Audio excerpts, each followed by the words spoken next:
I found out I was switched at birth. After donating my liver to my dad. I always thought life gave me the perfect father. He was firm but soft where it mattered. He called me sunshine even on days I was clearly a storm cloud. We didn't always get along, what teenager does?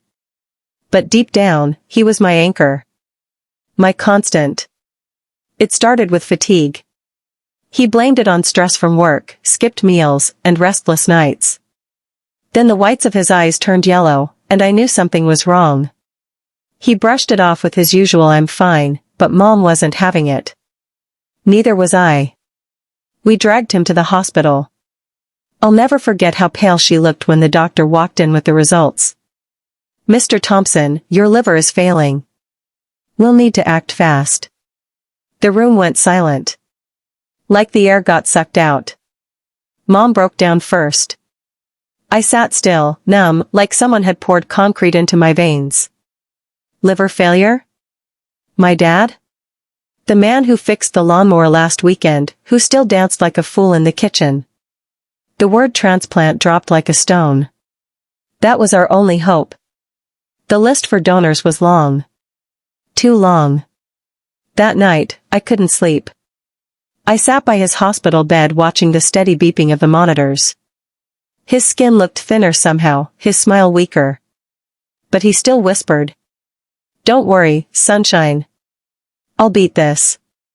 I made the decision before morning came. If there's even the slightest chance I'm a match, I told the doctors, test me.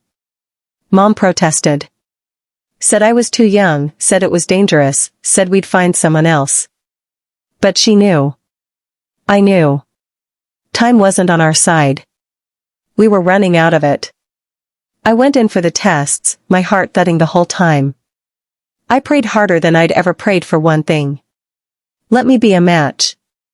Let me save my dad. A few days later, the results came in. I was a match. The kind of perfect match that made the surgeon smile. "You may have just saved your father's life," he said. And for a moment, I felt like a hero. If only I knew then that moment was the beginning of the unraveling. That trying to save my father would lead me to the cruelest truth I'd ever face. The moment the doctor said I was a match, my mom broke down in tears, grateful ones. She squeezed my hand like she was holding on to life itself. "You're saving him," she whispered, voice trembling. "You're really saving him." But that didn't make it easier. I was 22. I had just finished my final semester of college, ready to take on life, start my dream job, maybe travel a bit. And suddenly, I was filling out paperwork to have part of my liver removed. It wasn't how I pictured starting adulthood. Still. It was my dad. He raised me, paid for my education, worked 3 jobs when I was little just to keep the lights on. If this was how I could give back, if this was how I could thank him, then what was a little scar? Prepping for surgery was a blur of hospital gowns, blood tests, and consultations. The doctors explained the risks. Bleeding, infection, complications. But all I could think was, what if I do this and he still doesn't make it? He was weaker by the day. The once lively man who ran laps at the park was now struggling to sit up. But every time I walked into the room, he smiled through it. He cracked jokes. He told the nurses I was his bravest girl in the world. I held on to those smiles like oxygen. The night before surgery, we had a moment. Just the two of us. He was lying in bed, hooked to machines, eyes soft but tired. He reached for my hand. "You don't have to do this, sunshine."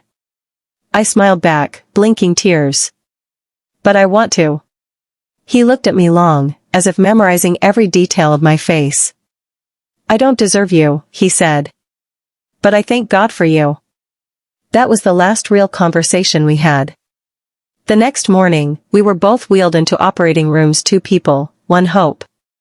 I remember the cold of the table, the blur of the lights, and then darkness. When I woke up, groggy and sore, my mom was beside me.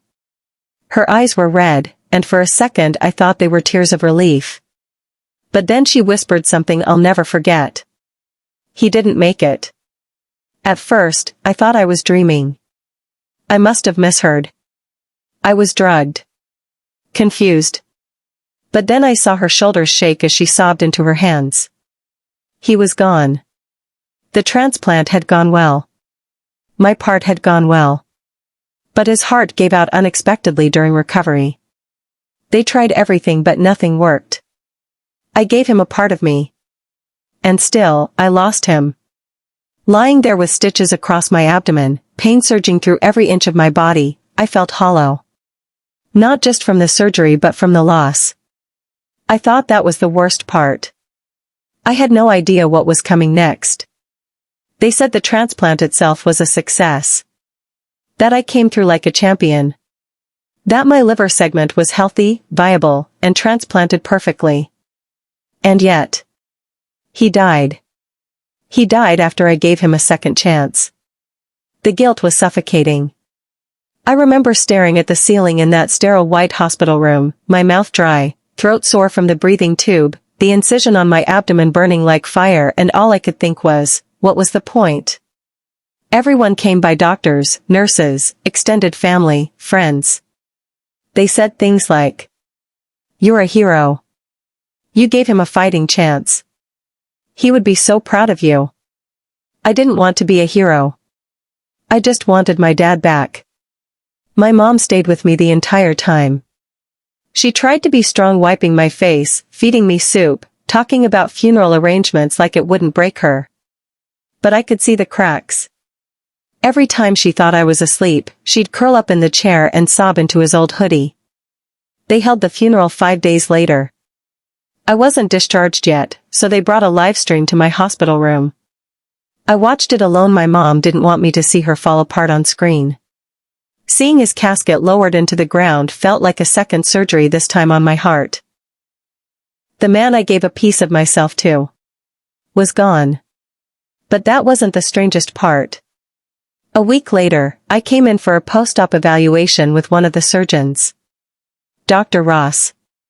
She was kind. Gentle.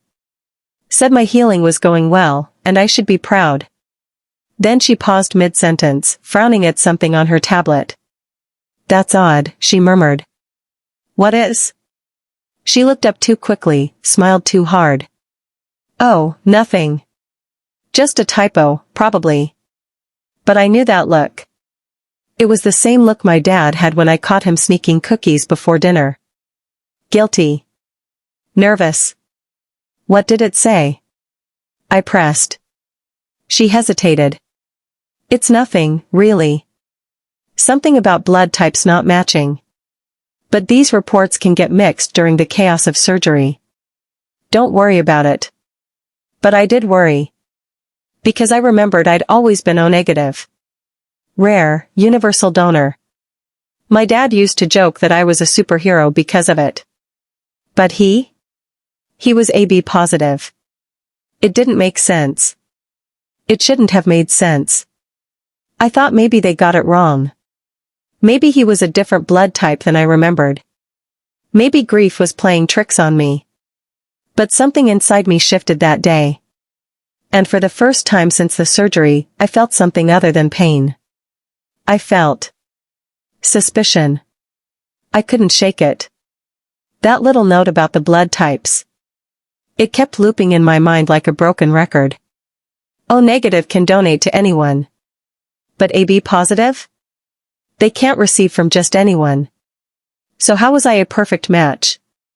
I told myself to let it go. The man was gone. What good would digging up inconsistencies do now? But the itch wouldn't leave me alone. It grew with every step I took in that hospital, every glance from the staff, every hesitated "sorry for your loss." Then came the nurse. Not the one assigned to me. This was a quiet woman who passed me in the hallway as I limped toward the elevator. She gave me this strange look. Soft. Sympathetic. Almost scared. "You're brave," she said, her voice low. "He must have loved you very much." I paused. "Thank you." Then she hesitated and added, "It's a shame.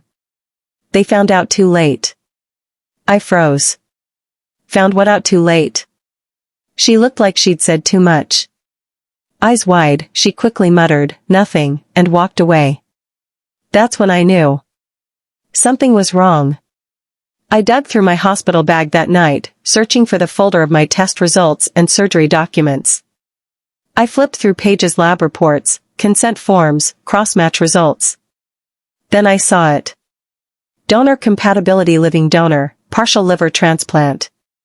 Blood type O negative. Recipient blood type AB positive. Risk of incompatibility high. High. But I was told I was a perfect match. I dug deeper, and at the very bottom, there was a sticky note barely clinging to the back of a form. A scrawled sentence in quick handwriting. Patient flagged, confirm parentage? Dr. Lin. My heart dropped. Confirm parentage? I couldn't breathe. I called the hospital records department, shaking. I said I was requesting clarification on my medical files and blood type history. They said I had to come in person. I was on crutches and still healing, but I went the next morning, trembling the entire ride. At the desk, I met an older woman named Janice. She looked at me, paused, and gently asked me to wait in a private room. She brought in a small folder. This isn't protocol, but I think you deserve the truth. Inside were papers that made my skin crawl. A paternity discrepancy flagged during cross-matching. A secondary DNA test. Another blood type confirmation. Then at the very end. Conclusion: no biological relation between donor Faith Thompson and recipient Gerald Thompson. I couldn't speak. My knees buckled. He wasn't my father. The man I nearly died to save. The man I loved more than anyone. Wasn't my biological father. He never knew. And neither did I. I stumbled out of that hospital clutching the folder like it was burning. My world didn't just crack, it collapsed. Who was I? And if he wasn't my dad, then who was? I got home and locked the door behind me, as if the truth couldn't follow me in. I sat on the floor, still in my oversized hoodie and hospital socks, staring at the folder. That single line haunted me. No biological relation between donor and recipient. I was grieving a man who wasn't mine. But he was mine. Wasn't he? He was the one who taught me how to ride a bike. Who came to every school recital, even when he had to leave work early and take the bus. He called me sunshine every morning and kissed my forehead every night. How could that not be real? But the evidence said otherwise. My mother was still staying with my aunt, deep in her own grief. I didn't want to call. I didn't want her voice to twist the knife deeper. I needed answers, but more than that, I needed space to process. I tried to act normal. I even went back to campus to pick up my remaining belongings. But nothing felt the same. I looked at old photos of me and Dad and wondered. Was it all a lie? That night, I did something I hadn't done in years. I opened an old wooden box buried deep in my closet. It had baby photos, letters, birthday cards. There, in the back, was a birth certificate. Faith Marie Thompson. Parents Gerald Thompson and Melissa Thompson. I stared at it for a long time. And then I noticed the hospital name. St. Andrew's Maternity Center. Not where my mother always said I was born. She always said County Memorial. I remembered it clearly. It was even in my baby book. I flipped the certificate over. On the back, faded, barely visible, was a printed stamp. Issued, April 15, 2001. Corrected copy. Corrected? For what? I made a decision. The next morning, I got up, took a cab, and went straight to St. Andrew's Maternity Center. I gave them my name, my birth date, my parents' names, and waited. The receptionist came back with a puzzled look. We don't have any records of a Faith Marie Thompson born here on that date. But she looked down. There is a record of another baby girl born that same morning. Same weight. Same time. My heart pounded. What's her name? She paused. Emma Collins. That name meant nothing to me. But then she said something that made my stomach turn. Her file shows a hospital staff note. Something about a temporary ID mix-up during transfer from delivery to the nursery. It was flagged but marked as resolved the following day. I felt sick. They'd mixed us up. They'd switched two babies. I wasn't a Thompson. I left the hospital in a daze, holding a printout of that record, Emma's file in my hand. I called the number listed under her emergency contact. A woman picked up. Hello? My voice cracked. Hi. I think you raised the wrong daughter. There was a long silence on the other end of the call. I could hear faint breathing, the shuffle of fabric, a clock ticking in the background. Then the woman finally spoke. Who is this? My name is Faith. Or at least that's what I've always been called. I swallowed hard, my hands trembling. I was born April 15th, 2001. At St. Andrews. I think I was switched. With your daughter. Another pause. This one felt heavier. Then a gasp. My God, she whispered. Her voice broke. Are you saying you're my daughter? I don't know, I said honestly. But I think we should meet. Her name was Angela Collins. We met in a quiet cafe tucked into the outskirts of town. She came alone, wearing a plain dress and a weathered cardigan. Her eyes were puffy. I could tell she hadn't slept since the call. When she saw me, her hand flew to her mouth. Her eyes welled up. You look just like my mother when she was young. I sat across from her, heart racing, fingers locked around a warm mug I couldn't even sip from. She told me about Emma, her daughter. The one she'd raised for 23 years. She was strong-willed. Headstrong. Stubborn but kind. Always questioning everything, she said with a soft smile. But lately, she's been distant. Like she didn't belong. The more she spoke, the more pieces fell into place. Emma and I had always felt a little off growing up. Like wearing someone else's skin. I had my dad's personality, sure, but physically I was nothing like him. And my mom. Well, there were always whispers. Neighbors once asked if I was adopted. I never understood why. Angela showed me photos. Baby pictures. Toddler years. A girl who looked eerily like my mother. Like she belonged in our family photos, not theirs. I showed her my baby album. And she cried. Oh God. That's my nose, she whispered, staring at my 2-year-old photo. We didn't speak for a long moment. Just stared at each other, like our lives had been split by glass for 2 decades. Then Angela said softly, I want to see her. Emma? She nodded. If she's truly mine. I have to know her. I need to. I reached into my bag and handed her the folder with all the hospital records. Everything. She gripped it like it held her entire world. Have you spoken to your mom? She asked. I shook my head. I didn't know how to. How do you ask your mother if she's been lying to you your whole life? That night, I went home and sat across from Melissa Thompson, the woman who raised me. I told her everything. The DNA test. The hospital. Angela Collins. She didn't interrupt. She just cried. Then she said something I'll never forget. I've known for years. My chest tightened. What? I found out when you were 7. I took you for blood work when you had a reaction to peanuts. The doctor said something didn't match. I had a private test done, and that's when I knew. You knew and didn't tell me? She nodded slowly. I was scared. You were mine, Faith. No matter what that paper said. I gave birth to one baby, yes, but I raised you. I loved you with everything in me. I didn't know whether to scream or cry. You lied to me. I protected you, she whispered. And your father. He didn't know. He died believing you were his little girl. Because in every way that mattered, you were. My hand shook. But I wasn't his.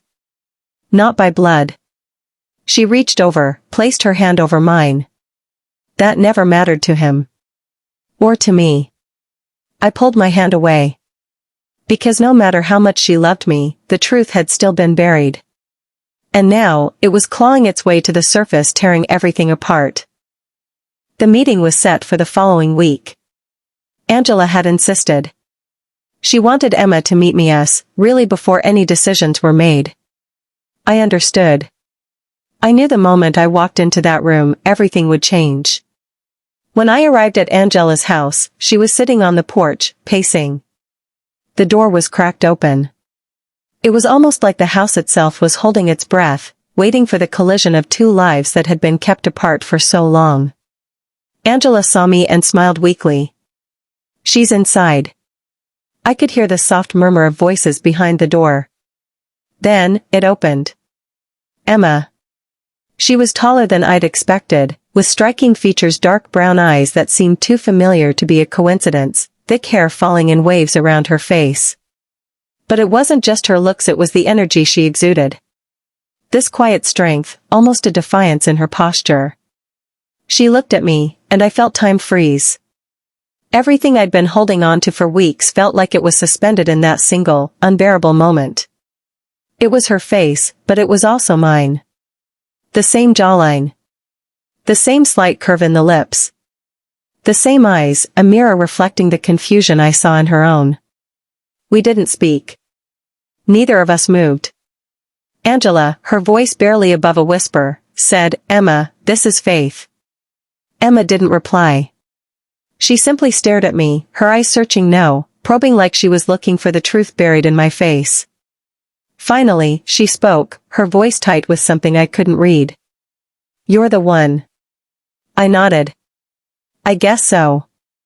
She shook her head. "How? Why did no one tell me?" I didn't know what to say. I didn't know why. I was as much a stranger to this situation as she was. Angela stepped forward. "It's the truth, sweetheart. We can't run from it anymore." I saw Emma's eyes flicker with something dark, something fierce, but it quickly vanished behind a mask of anger. "I don't even know how to feel right now," she said through clenched teeth. This changes everything.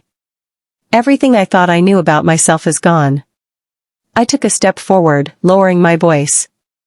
"I know it's a lot. But maybe we can figure it out together. We don't have to be alone in this."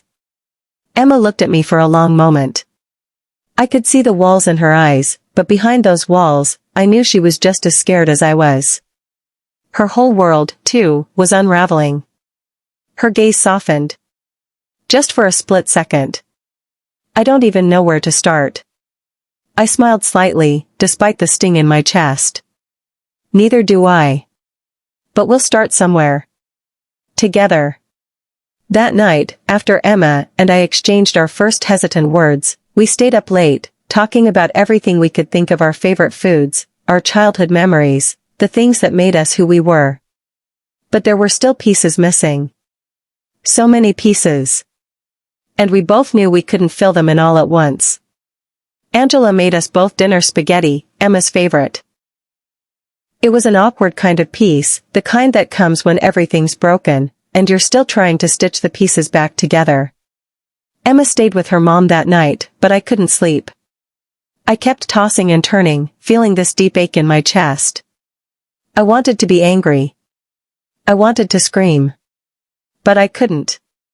Because, deep down, I understood what it meant to love someone so fiercely, you'd do anything to protect them, even from the truth. I thought of my mother, of Melissa. The woman who raised me. Who loved me, despite everything. I called her at 3 a.m. "Faith? Are you okay?" Her voice was groggy.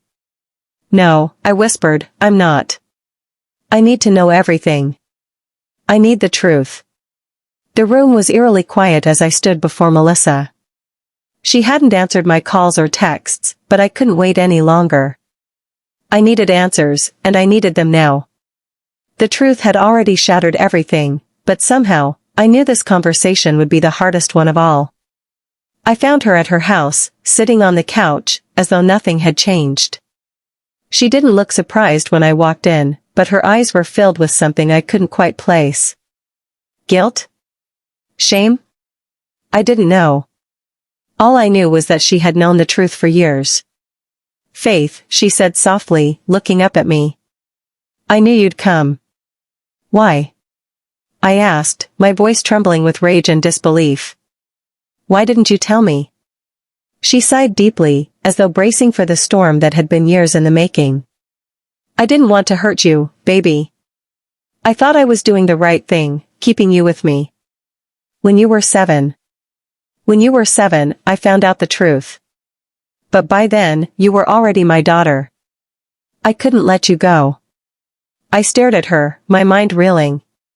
You knew when I was 7? Her voice cracked. Yes. I knew. But you were already so attached to me. I couldn't bear the thought of you growing up with someone else. I told myself I would never tell you. I thought it was better that way. I didn't want to lose you, Faith. A rush of pain hit me, the kind of pain that didn't come from betrayal but from the realization of just how much I had been kept in the dark. All these years. All this time, I had been living a life that wasn't even mine. Why didn't you tell me when I was older? I asked, my voice breaking. Why didn't you tell me when I could have understood? She didn't look at me. Her hands fidgeted in her lap, and I could tell she was struggling with what to say. I thought that if I told you, you'd leave. You'd want to be with your real family. I couldn't lose you, Faith. I couldn't. Tears welled up in my eyes, but I fought them back.